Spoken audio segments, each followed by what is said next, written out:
हाँ सर, आपने कहा कि आप अच्छे समय में निकल आए नौकरी से। अगर आज के समय में लिखते तो शायद वैसा नहीं लिख पाते। तो दंगों का जो इतिहास है वो तो सारा आपने जिस समय में लिखा वो सारा कांग्रेस की सरकारों का इतिहास है, पीछे की सरकारों का इतिहास है। तो अब आपको ऐसी क्या प्रॉब्लम दिखती है कि आज आज के टाइम पे वो प्रॉब्लम फेस करनी पड़ती है आपको? देखिए, कांग्रेस अपने आप में एक बड़ा दिलचस्प आप जिसे कहते हैं प्लेटफॉर्म था। आज़ादी की लड़ाई में हर आदमी, जो चाहे वो कम्युनिस्ट रहा हो, सोशलिस्ट रहा हो, हिंदू महासभाई हो, मुस्लिम लीगी हो, स्वतंत्र पार्टी जैसे जो प्रो जमींदार, एंटी जमींदार, वो सभी कांग्रेस में थे। तो कांग्रेस एक प्लेटफॉर्म की तरह विकसित हुई। और आज़ादी के बाद चूंकि सत्ता उसके पास थी, तो ये प्लेटफॉर्म कमोबेश बना रहा। इसमें से कुछ लोग टूट गए जो ज़्यादा आदर्शवादी थे, लेफ्ट की तरफ जो चले गए, कुछ ज़्यादा आदर्शवादी थे, राइट की तरफ चले गए, और उन्होंने अपने अपने दल बना लिए, सब कर लिए। लेकिन ये जो बड़ा प्लेटफॉर्म था, जो 1967 तक सत्ता में एक छत्र रहा, उसके बाद भी मतलब थोड़े बहुत डिस्टर्बेंसेस थे उनके लिए, लेकिन फिर भी आप पाएंगे कि इमरजेंसी तक तो वो था ही। तो इसमें तरह तरह के लोग थे। जैसे आप देखें कि ये एक बहुत बड़ी चीज़ थी कि 1947 में जब देश बटा, और इस आधार पर बटा कि हिंदू मुसलमान दो अलग नेशन हैं। मज़ेदार बात है, उसके बाद भी और करोड़ों लोग अफेक्टेड रहे, मतलब 30-40 लाख लोग मारे गए, 1 आध करोड़ लोग डिस्प्लेस हुए, इधर से उधर, उधर से इधर हुए। तो इसके बाद उस झंझावात में भी एक लीडरशिप थी जिसने खड़े होकर कहा कि नहीं, हम हिंदू राज, वो ये तो बहुत आसान था ना, एक मुस्लिम नेशन बन गया था, तो भारत को एक हिंदू राष्ट्र कह सकते थे। लेकिन उन्होंने कहा नहीं, हमें, हमारा इस पे यकीन नहीं है कि हिंदू मुसलमान दो अलग नेशन हैं, दोनों साथ रहेंगे, और अक्सर एक सेकुलर मुल्क कायम करेंगे, और तरह का संविधान उन्होंने बनाया। लेकिन ये मामला इतना आसान नहीं था। जैसे मैंने कहा ना कि आप देखिए, जैसे उत्तर प्रदेश था उस समय का सबसे बड़ा, यूनाइटेड प्रोविंसेस कह लीजिए, बाद में उत्तर प्रदेश हो गया। तो ये सबसे बड़ा सूबा था एक तरह से आबादी के लिहाज से।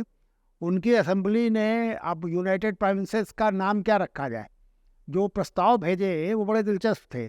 उन प्रस्तावों में रामकृष्ण भूभाग या आर्यावर्त, इस तरह के प्रस्ताव भेजे। रामकृष्ण भूभाग तो मैं थोड़ा गलत, मुझे याद आ रहा है, कुछ और नाम इसी तरह का था। लेकिन आर्यावर्त, तो मतलब आप इससे मानसिकता समझ सकते हैं ना। वो तो चूंकि जवाहरलाल नेहरू वहाँ बैठे थे, इस प्रस्ताव को वापस उन्होंने भेजा, तो यूनाइटेड प्रोविंसेस का एक नाम उत्तर प्रदेश रख दिया गया ताकि यूपी बना रहे।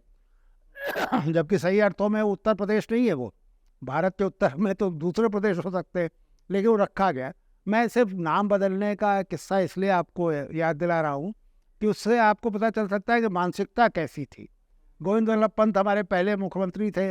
उन्हीं के ज़माने में जो आज राम जन्मभूमि कहलाता है, उस ज़माने में बाबरी मस्जिद कहा जाता था, वहाँ पे मूर्तियाँ रख दी गई, और दिल्ली का नेतृत्व छटपटाता रहा, वो मूर्तियाँ नहीं हटाई गई।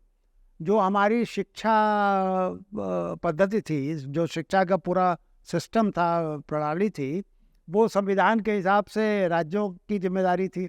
तो राज्यों ने अपने टेक्स्ट बुक्स बनाए, अपनी पाठ्य सामग्री बनाई, अपने कोर्सेस निर्धारित किए, बनाए, चलाए। तो आप देखिए ज़रा उस ज़माने के टेक्स्ट बुक्स का अध्ययन करिए, तो आप पाएंगे कि उनमें तरह तरह के प्रेजुडिसेस भरी हुई हैं। सिर्फ मुसलमानों के खिलाफ नहीं, स्त्रियों के खिलाफ, दलितों के खिलाफ, पिछड़ों के खिलाफ, तरह तरह की चीज़ें उसमें।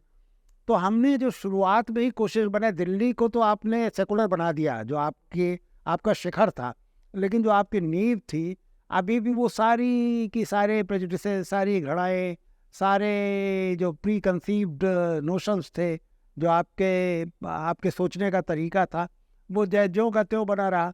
ये एक अद्भुत चीज़ तब भी है कि 1947 से लेकर 1961 तक शांति रही। सांप्रदायिक दंगे बड़े पैमाने पर नहीं हुए, छोटे मोटे उधर से पूर्वी पाकिस्तान या पश्चिमी पाकिस्तान से हिंदुओं और सिखों के जत्थे आते थे, लुटे पुटे, तो उनके जिस शहर में पहुंचते थे वहाँ दंगे हो जाते, बस छोटे मोटे चलते रहे। 1961 में पहली बार जबलपुर में एक बड़ा दंगा हुआ, और 1961 का दंगा इसलिए महत्वपूर्ण है क्योंकि जो उसके इंग्रेडिएंट्स हैं वो लगभग उन्हीं तरह की स्थितियों में आज दंगे होते हैं, और उनमें जो राज्य का फेलियर है वो आज भी दिखाई देता, पूरे कांग्रेसी शासन के दौरान दिखता रहा। वो फेलियर क्या था?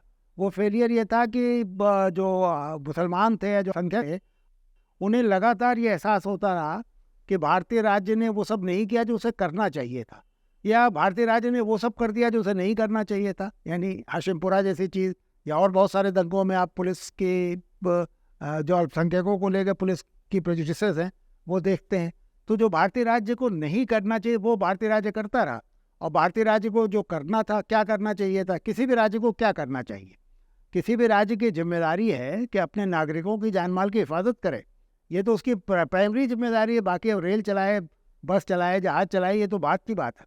पहली चीज़ तो ये है ना कि आप अपने हर नागरिक को जान माल की गारंटी दें और उसके लिए पूरी कोशिश करें, हिफाजत के लिए पूरी कोशिश करें। वहाँ भारतीय राज्य फेल हो जाता था। तो ये सब कांग्रेसी शासन में, मैं इसलिए नहीं, मुझे कोई ये कह रहा हूँ कांग्रेस कोई सांप्रदायिक पार्टी है। कांग्रेस एक बड़ी दिलचस्प किस्म का, कांग्रेस एक प्लेटफॉर्म बनी रही ना, वो इसके खिलाफ आखिर मनमोहन सिंह भी तो कांग्रेस के प्रधानमंत्री थे, जिन्होंने एक आयोग बैठाया, उस आयोग ने वो सारी दिक्कतें बयान की और आइडेंटिफाई की जो मुसलमानों को यहाँ सच्चर कमेटी ना, वो जो मुसलमान यहाँ फेस कर रहे थे, भुगत रहे थे। लेकिन उसी कांग्रेस के ज़माने में ये दंगे भी होते रहे, आखिर बाबरी मस्जिद या हाशिमपुरा, ये सारी चीज़ें, या गुजरात के दंगे, या अलीगढ़, जमशेदपुर, ये सब कांग्रेस की हुकूमतों में ही ज़्यादातर हुए।